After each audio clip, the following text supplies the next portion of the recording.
السلام علیکم طارق صاحب، خیریت سے ہیں انشاءاللہ؟ وعلیکم السلام ورحمۃ اللہ وبرکاتہ۔ ٹھیک ہے آپ کیا انشاءاللہ، حال ہے طبیعت شیخ صحیح ہے صاحب؟ آپ کی؟ اللہ آپ کو عزت دے، اللہ آپ کو بہت سلامتی دے، بہت مہربانی آپ بہت شکریہ سر۔ میں شروع جی سے آپ کا تو بیان سن رہا تھا آج، جی ہاں پہلے بھی تھوڑا موقع ملا ہے، کچھ مصروفیت رہی ہے، تو جو خطبات آپ دے رہے ہیں جی ہاں حضرت امام حسین علیہ الصلوۃ والسلام کی کے اوپر، جی ہاں کچھ ان میں سے سوالات ہیں، اگر مختصری کروں گا لیکن آپ جواب بھی مختصری کائنڈلی دیجیے گا کوئی کہ بات نہیں، بسم اللہ۔ آپ نے جو اس میں فرمایا نا، وہ آج جن کتب سے ائمہ کے اقوال اور فرامین آپ پیش کر رہے تھے، جی تو اس میں یہ ہے کہ آپ کا آج میں نے پھر ایک بچے کا سوال کا آپ جواب دے رہے تھے، کیا امام صاحب نے علیہ السلام نے قیام کیا؟ دیکھیں یہ کہ آپ جو اگر چھوٹے چھوٹے ہاں وہی سوال کا جواب ہے نا کہ امام علیہ الصلوۃ والسلام کا کیا ارادہ یہی تھا کہ وہ یزید کا حکومت کا جو طاقت ہے، حکومت خلافت ہے، اس کو الٹا کر مثلا عسکری طاقت کے زور سے، ملٹری زور سے، فوجی زور سے، یعنی جہاد کے ذریعے، قتال کے ذریعے ان کو ہٹا کے اپنی حکومت بنا دیں۔ تو اس کا میں نے کوئی شاہد نہیں دیکھا کہ انہوں نے خود ایسا کہا ہو کہ میں اس لیے جا رہا ہوں،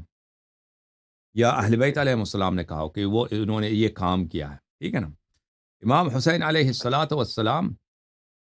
کو پتہ تھا کہ وہ شہید ہو جائیں گے، یعنی عام لوگوں کو بھی پتہ تھا، یعنی صرف امام حسین علیہ السلام کو پتہ نہیں تھا، جو عام لوگ تھے جو علم امامت نہیں رکھتے تھے، وہ حالات کو دیکھ کر وہی کہتے تھے کہ آپ کو قتل کر دیں گے یہ لوگ، آپ آپ کو یہ لوگ رہنے نہیں دیں گے، آپ کو قتل ہو جائیں گے، آپ عراق جا رہے ہیں۔ تو ان کو بخوبی پتہ تھا، خود امام حسین علیہ السلام بھی بار بار کہتے تھے کہ میری شہادت کا جگہ عراق میں ہے، اور میں کربلا میں جا کے وہاں پہ اللہ نے اسی مٹی کو میرے لیے انتخاب کیا۔ تو یہ کہ ان کی نیت یہ ہو کہ انہوں نے یزید کا حکومت کا تختہ پلٹا کر وہاں پہ کوئی جی حکومت جی کرے، یہ تو میں بالکل باطل ہے، یہ تو بالکل غلط ہے۔ بعض لوگ یہ کہتے ہیں نا کہ جی انہوں نے کیا کہ بعض لوگ یہ سجیسٹ کرتے ہیں کہ ان کو پتہ تھا کہ وہ شہید ہو جائیں گے، لیکن ان کی شہادت سے لوگوں کو ایک شاک لگے گا کہ بھئی یہ یزید برا آدمی ہے، ٹھیک ہے نا۔ میں امام حسین علیہ السلام یہ قربانی دیں گے، شہید ہو جائیں گے، ذبح ہو جائیں گے، بچے ان کے ذبح ہو جائیں گے، بیٹیاں بہنیں ان کی اسیر ہو جائیں گی، پھر لوگوں کو جا کے پتہ چل جائے گا کہ بنی امیہ برے لوگ ہیں، اس لیے انہوں نے یہ کیا۔ یہ بھی کوئی حدیث روایت نہیں ہے، یہ مولویوں کی بنائی ہوئی باتیں ہیں کہ بھئی انہوں نے انقلاب کیا، ٹھیک ہے، حکومت کا تختہ پلٹانے کی نیت نہیں ہے، یزید کو بدنام کرنا اور یزید کا چہرہ بے نقاب کرنے کی، یزید کے جو اصلی چہرہ ہے وہ لوگوں کو دکھانے کے لیے، یہ بھی کوئی روایت سر نہیں ہے، یہ ایسے ہی لوگوں نے بنا دی ہے۔ سر روایت سر روایت سر یہ جی روایت نہیں ہے، تو آپ کو یہ تعویلات یا یہ استنباط بہتر محسوس نہیں ہوتا ہے؟ اس سے آپ سہمت نہیں ہے؟ نہیں، تو جو آپ خود امام حسین علیہ السلام کے الفاظ ہیں کہ میں کس لیے شہید ہو رہا ہوں نا، اور جو قتل کیا جن لوگوں نے امام حسین علیہ السلام کو قتل کیا، انہوں نے واضح طور پر کہہ دیا کہ ہم آپ کو کس لیے قتل کریں گے۔ امام حسین علیہ السلام نے خود کہا ہے، یہ بھی آپ میرے تقریرات کو سن لیں گے، وہ آپ کو پتہ چل جائے گا کہ امام حسین علیہ السلام سے بدلہ لیا جا رہا تھا رسول پاک صلی اللہ علیہ وسلم کا، کہ بنی امیہ حقیقت میں کبھی مسلمان نہیں ہوئے۔ بنی امیہ کے دل اچھا میں بدر، حنین، احزاب اور احد کا کینہ ان کے دلوں میں تھا، کہ ان کے جوان مرے تھے، ان کے سردار مرے تھے، بڑے بڑے سردار مرے تھے ان کے خاندان کے، جن پہ یہ فخر اچھا کرتے تھوڑا تھے، اب بڑے جی جی ذلت کے ساتھ مرے تھے۔ ان کے لاشیں کو رسول اللہ صلی اللہ علیہ وسلم نے، بدبو لگی تھی، بدبودار لاشیں کو ان کو، مشرکین کے لاشوں کو گڑھے میں ڈال دیا تھا نا۔ تو یہ لوگ تو بڑے بڑے اپنے آپ کو ذلیل محسوس کر رہے تھے کہ رسول اللہ صلی اللہ علیہ وسلم نے ہمارے ساتھ اچھا نہیں کیا، ہمارے جوانوں کو قتل کیا، ہمارے بزرگوں کو قتل کیا، ہمیں بے عزت کیا، اور پھر رسول اللہ صلی اللہ علیہ وسلم نے ان کا جو پاور بیس تھا، گڑھ ہے مکہ، وہ بھی فتح کیا، ٹھیک ہے نا۔ اللہ نے رسول صلی اللہ علیہ وسلم کو فتح عطا کی، مکہ بھی فتح کیا، یعنی یہ اپنے، اور پیغمبر صلی اللہ علیہ وسلم نے ان کو کیا کہا، انتم الطلقاء، ان کو فتح مکہ کے وقت ان پہ احسان جتایا کہ آپ کو میں نے آزاد کر دیا، یعنی آپ میرے غلام ہیں۔ جی طلیق کس کو بولتے ہیں؟ طلیق آزاد شدہ غلام کو بولتے ہیں۔ اگر میں کسی کا غلام ہوں،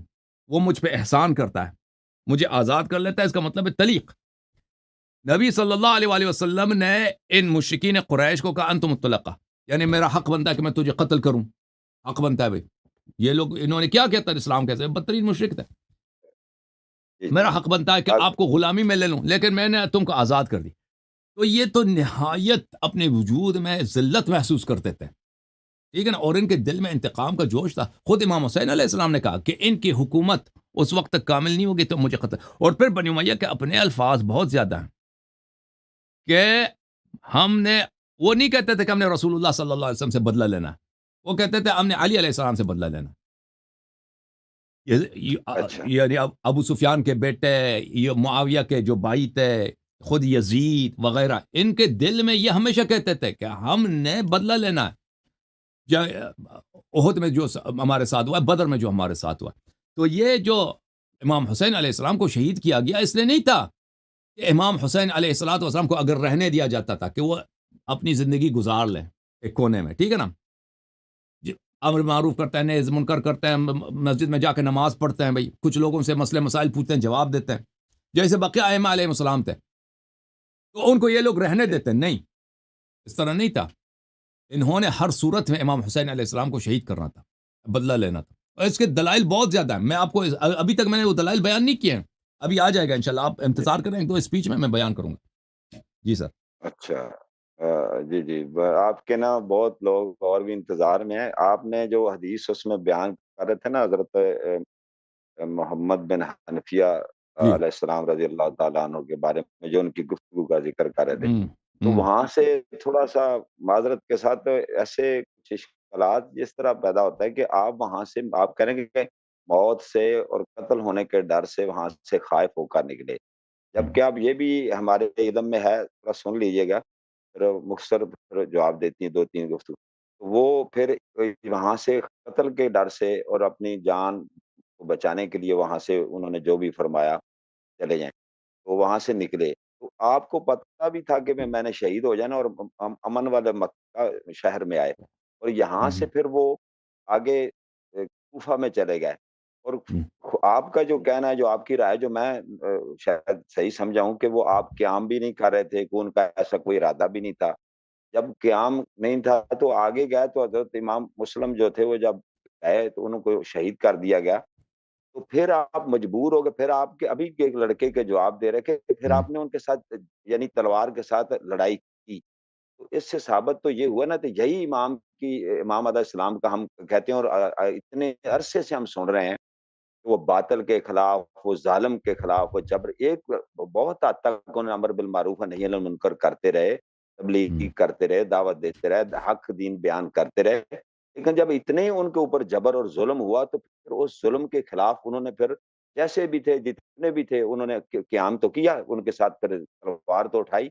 ابھی آپ بتا رہے تھے تھوڑی دیر پہلے، تو کیا پھر ایسی جب سچویشن ہوتی ہے اس وقت تو پھر کیا کرے انسان، کیا کرنا چاہیے؟ اور ایک بات اور دوسری جو آپ جو اپنی رائے قائم کرتے ہیں، جو لوگوں کا اس خطبات میں بیان کرتے ہیں، ان کے بارے میں جن ائمہ کی کتب سے آپ یہ حوالہ جات لاتے ہیں، امام کلینی صاحب ہیں، دیگر امام صدوق ہیں وغیرہ وغیرہ، تو کیا انہوں نے کیا رائے قائم کیا؟ یہ جو ہوں رائے آپ نے پیش کی ہے بصد احترام ناقص معلومات کے مطابق یہ ایک پہلی دفعہ آپ نے بیان کیا ہے، ورنہ ہوں آپ کی حضرت امام حسین کی شجاعت، دلیری، حق باطل کے خلاف ڈٹ جانا، لڑ جانا اور دیکھو اور پھر یہی جو بات آپ نے فرمائی نا، یہ بھی امت میں ہے۔ جب امت یزید کا ان ظلم کا اور اس کا چیزوں کا وہ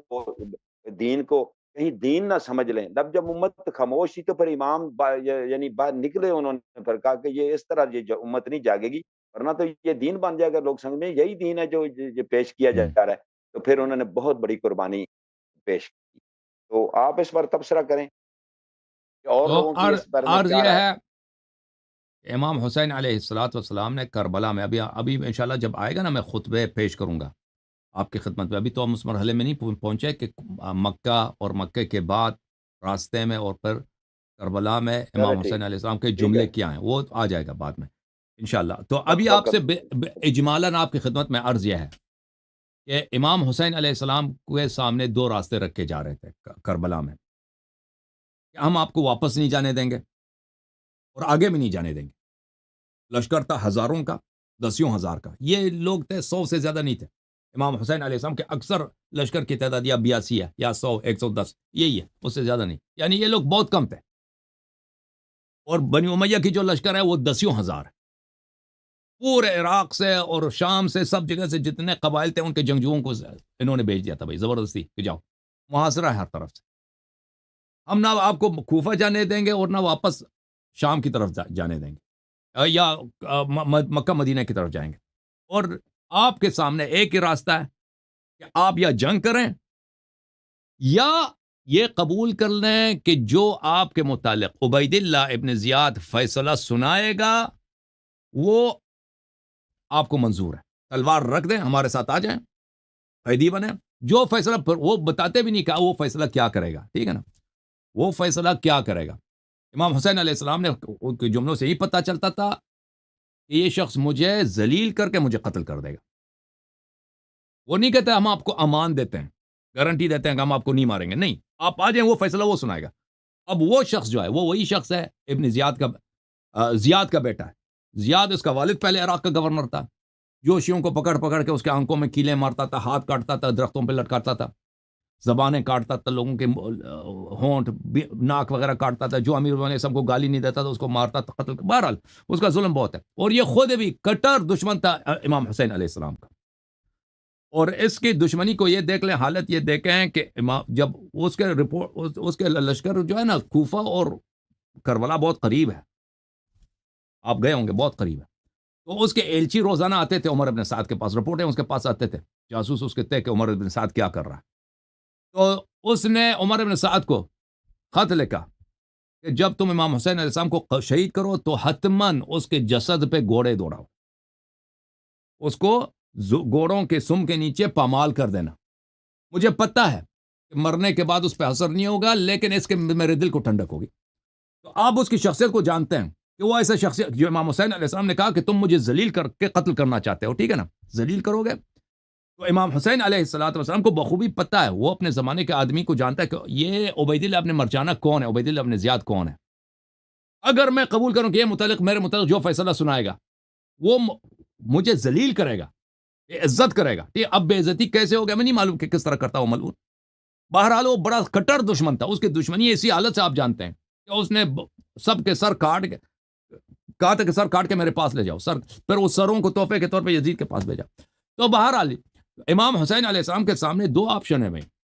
یہ آپشن نہیں ہے کہ وہ واپس چلے جائیں یا کسی جگہ جا کے آرام سے رہیں، آپشن صرف یہی ہے کہ آپ یا بہرحال آپ کو قتل کرنا ہے، آپ کو یا ذلیل ہو کے قتل کرنا ہے، یا آپ جو ہیں آؤ ہم جنگ کرتے ہیں، کیونکہ یہ سامنے والے کو غرور ہے نا، ان کو پتہ ہے کہ ہم جیت جائیں گے، ہمارے لشکر اتنی بڑی ہے، یہ تو کچھ بھی نہیں ہے، ایک دن میں آدھا گھنٹے میں ہم کو ختم کر دیں گے،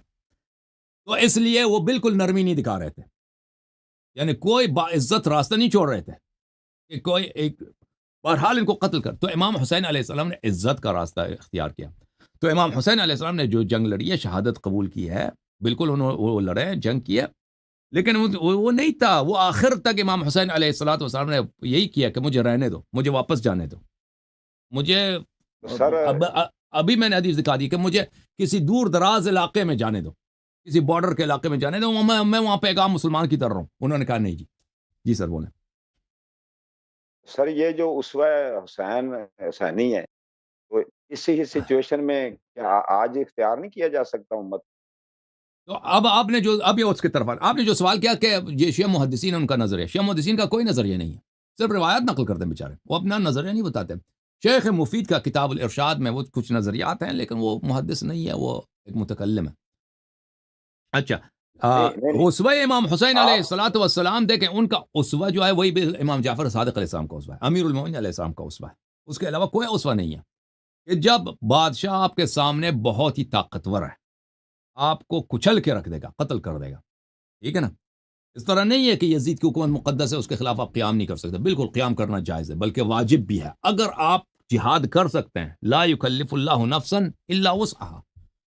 اگر آپ کے پاس اتنے سپورٹر ہیں کہ بھئی آپ سامنے والے کو، یعنی اگر جہاد کریں، وہ 2000 آدمی، آپ 300 ہے، ٹھیک ہے، پھر 300 آدمی با ایمان 2000 کو شکست دے سکتا ہے، اس طرح ہے تو بالکل جائز ہے۔ اگر اس طرح ہوتا، امام حسین علیہ السلام جیسے کوفہ والوں نے شروع میں بیعت کیا تھا، ٹھیک ہے نا، کوفہ والوں نے بیعت کیا تھا مسلم بن عقیل سے، اگر وہ اپنے بیعت سے نہ پھرتے، اگر وہ غداری نہ کرتے، امام حسین علیہ السلام بالکل وہاں پہ کوفے میں حکومت بنا لیتے، پھر آگے جا کے یزید سے شاید جنگ بھی ہو جاتی، جیسے معاویہ کے ساتھ جنگ ہوئی تھی امیر المومنین علیہ السلام کی، ہو جاتی، بالکل یہ صحیح ہے۔ لیکن اسلام کا جو حکم ہے کہ جب بادشاہ وقت اس کے پاس اتنا طاقت ہے، وہ گرچہ وہ ظالم ہے، لیکن وہ آپ اس کے لوگ آپ کے ساتھ ہیں، لوگ حق ماننے کے لیے تیار نہیں ہیں، لوگ دنیا پرست ہیں، لوگ وہی بادشاہ کی بات مانیں گے، آپ کو وہ ذبح کرا دیں گے، ٹھیک ہے نا؟ تو اس صورت میں آپ اپنی جان بچائیے، آپ حکومت سے ٹکر نہ لیں۔ اور سب ائمہ طاہرین علیہ السلام کی یہ روش تھی۔ ائمہ علیہ السلام کو اگر اتنے ساتھی ملتے، امام جعفر صادق علیہ السلام کو، امام موسیٰ کاظم علیہ السلام کو اتنے اصحاب ملتے کہ ان کے ساتھ وہ جا کر بنی عباس یا بنی امیہ کا مقابلہ کر سکتے، حتماً وہ انقلاب کرتے، قیام کرتے، لیکن ان کے پاس ایسا پاور، ان کو خود بھی پتا تھا کہ نہیں ہے۔ ہاں بالکل، امام حسین علیہ السلام کو بھی پتا تھا، بالکل۔ تو ان کا جو سیرہ ہے، امام حسین علیہ السلام کا سیرہ اپنے آبا سے، اپنے اولاد سے مختلف نہیں ہے جی۔ یہ تاریخ۔ جزاک اللہ، جزاک اللہ۔ یہ آخری سوال ہے، اس کا جواب بے جی شک بعد میں دے دیجیے گا، جی مجھے مخاطب کر کے دوست بہت انتظار کر رہے ہیں۔ وہ یہ ہے کہ یہ جو خطوط، ہو سکتا ہے بعد میں آپ کے بیانات میں آئے، یہ جو جی خطوط لکھتے تھے، کہتے تھے بہت زیادہ خطوط ہیں، چلو جتنے بھی تھے خطوط انہوں نے لکھے، تو یہ خطوط میں ان کی دعوت کیا ہوتی تھی امام کے لیے، امام علیہ السلام کے لیے؟ دعوت یہ یہ ہوتی ہے کہ آپ آ جائیں ہمارا یہاں پہ کوئی، آپ ہمارے امام ہیں، ہمارا کوئی لیڈر نہیں ہے عراق میں، جو گورنر ہاؤس میں جو گورنر رہتا ہے بنی امیہ کا، وہ کچھ بھی نہیں ہے، اس کو ہم جب چاہیں ہٹا دیں، آپ کے پاس آپ کا وہ لشکر یہاں امامت پہ کا تیار۔ ایک، وہ اس ایک طرح امام، خلافت، ایک ہاں حکومت بالکل یا ایک خلافت کا امامت ہے، امامت اس طرح نہیں جو شیعہ عقیدہ ہے نا، وہ اکثر لوگ اس طرح نہیں تھے اس زمانے میں، اکثر لوگ وہاں پہ وہ شیعہ نہیں تھے اس معنوں میں، وہ اہل بیت علیہ السلام سے محبت کرتے تھے، لیکن اس طرح نہیں شیعہ بطور جو ہے۔ حکم ہاں بطور، شیخ، بطور حکمران ہی ان کو مقرر کرنا چاہتے تھے نا، کہ پورا شہر بالکل جیسے بھی۔ بالکل، دعوت یہی اسی لیے تھا کہ آپ ادھر آ جائیں، ادھر سب حالات مہیا ہیں آپ کے لیے، ہم ہاں ٹھیک ہے، فوج ہیں، ہم آپ کے سپاہی ہیں، ہمارے پورے قبائل آپ کے ساتھ ہیں، اور آپ کو یہاں پر ہم ہر طرح قربانی دینے کے تیار ہیں، اس طرح کی۔ اور یزید جو ہے ٹھیک فاسق ٹھیک فاجر ہے، پہلے ابھی ہم نے آپ کے بابا، عراق کے لوگ تھے نا، یہ امیر المومنین اسلام کے شہری تھے، ہم نے آپ کے بابا کے ساتھ بنی امیہ کے ساتھ لڑے، ہم پھر لڑیں گے، پھر دفاع کریں گے انشاءاللہ، اسلام کو آپ نے بچانا، اس طرح کی باتیں کرتے تھے ہم۔ امام ظاہر ہے امام علیہ السلام ایگری ہوئے اس بات پر، بالکل ان کے متفق ہوئے، اور پھر وہ انہوں نے امام، ارادہ کیا جی ہاں، کوفہ امام کی علیہ طرف۔ الصلوۃ والسلام پہ دیکھ، اگر وہ مکے میں رہتے ادھر شہید ہو جاتے، ٹھیک ہے نا، ابھی وہ میں بتا دوں گا اگلے اسپیچ میں، کہ مکے میں بنی امیہ نے جزاک مکے میں اللہ وہاں، ہاں وہ مکے میں نہیں رہ سکتے تھے، تو وہاں پہ ان کے جانے کے لیے کوئی نہیں جگہ نہیں تھا، صرف عراق والے ظاہر میں کہہ رہے تھے آپ آ جاؤ، پھر انہوں نے اپنے چچا کے لڑکے مسلم ابن عقیل کو بھی بھیجا کہ تم تو، اور خط میں بھی یہ لکھا کہ یہ میرا بھائی ہے اور میرے چچا کا لڑکا ہے، ان پہ میرا اعتماد ہے مسلم، میں اس کو کہ یہ وہاں کے حالات مجھے رپورٹ کریں، اگر اس نے تصدیق کی تو اچھا میں آؤں گا۔ جب مسلم گیا ہے تو مسلم لوگوں نے بڑی شاندار استقبال کیا، 18,000 لوگوں نے بیعت کیا، تو مسلم نے خط لکھا ہے کہ آپ آ جائیں، یہاں پہ حالات بہت آپ کے لیے مساعد ہے، آپ کے فیور میں، آپ آ جائیں، ٹھیک ہے نا۔ تو امام حسین علیہ آپ السلام مکے میں رہیں، قتل ہو جاتے ہیں، ایک جگہ سے ہر طرح کی رپورٹ آتی ہے کہ آپ آ جائیں، گرچہ ان کو پتا ہے کہ یہ لوگ غدار ہیں، ہاں، تو ان کے لیے آپ بظاہر کوئی حجت عذر نہیں بچا کوفہ نہ جانے کے لیے۔ جی، آپ سر یہ سمجھتے ہیں کہ انہوں نے دل سے کیا تھا، یا وہ اندر سے کوئی مسلم نے دل سے کیا تھا، نہیں مسلم نہیں نہیں نہیں نہیں، سوری نہیں نہیں سر، بس سمجھ لیں، کوفہ والے کچھ سازش کر رہے تھے، یا کہ واقعی وہ کوفہ والے بیچارے مغلوب دو ہو گئے؟ طرح کے تھے نا، کوفہ والے دو طرح کے تھے، کچھ یہ بنی امیہ کے لوگ تھے، بنی امیہ کے لوگ تھے کہ وہ بالکل امام حسین علیہ السلام سے غدار تھے، وہ خط لکھ رہے تھے کہ آپ آ جائیں، ان کو بخوبی اندازہ تھا کہ ہم کیا کریں گے، بخوبی اندازہ تھا کہ ان کو مارنے کے لیے، ان کو بالکل اس طرح سے شکست، یعنی امیر المومنین علیہ السلام، علی علیہ السلام کا جو گھرانہ ہے، ان کو تباہ کرنے کا بہترین موقع کیا ہے، اس کو مکے سے نکال دیتے ہیں، ادھر آ جائیں، پھر ہم کریں گے جو کریں گے۔ تو خط لکھنے والوں میں کوفہ سے خط بڑی امیہ کی ایک بہت بڑی تعداد ہے، بنی امیہ کی، ٹھیک ہے نا، اور خود امام حسین علیہ الصلوۃ والسلام نے یوم عاشور کہا کہ تم ہی لوگوں نے مجھے دعوت دی ہے، اپنے قاتلین سے کہا، اور اب یہاں پہ آیا ہوں آپ کی دعوت سے، اب تلوار نکالے ہو میرے چہرے پہ، میرے منہ پہ تلوار نکالے ہو تم لوگوں نے۔ تو کوفہ میں کچھ وہ لوگ تھے جو شروع سے ہی چاہتے تھے کہ امام علیہ السلام کو قتل کریں، اور کوفہ میں کچھ ایسے لوگ تھے کہ بھئی وہ اگر ان کو خطرہ نہ ہونا تو وہ اہل بیت علیہ السلام یا امام حسین علیہ السلام کے سپاہی بننے کے لیے تیار ہیں۔ اس وقت تک کہ جب خطرہ نہ ہو. یہ ان لوگوں کی بڑی تعداد تھی کہ وہ قربانی دینے کے لیے تیار نہیں تھے. بھائی بلا رہے ہیں، آ جائیں. جب آ جاتے ہیں، جب خطرہ ہے تو بھاگ جاتے ہیں. ٹھیک ہے نا. ان لوگوں کی کمی نہیں. یہ نمبر 2 ہے. اور کچھ لوگ وہ ہیں خط لکھنے والے جو واقعا مخلص ہیں، جو واقعا چاہتے ہیں کہ امام علیہ السلام آ جائیں، ہم جان فدا کریں گے، اور انہوں نے فدا بھی کیا. وہ یہ لوگ کم تھے. یہ لوگ بہت کم تھے اس طرح کے لوگ. جی 3 طرح کے لوگ تھے. جی جی جزاک اللہ اللہ آپ بہت کو عزت شکریہ. دے، اللہ عزت دے، اللہ سلامتی دے طارق بھائی کو. اللہ آپ کے بچوں کو طول عمر دے. بہت مہربانی.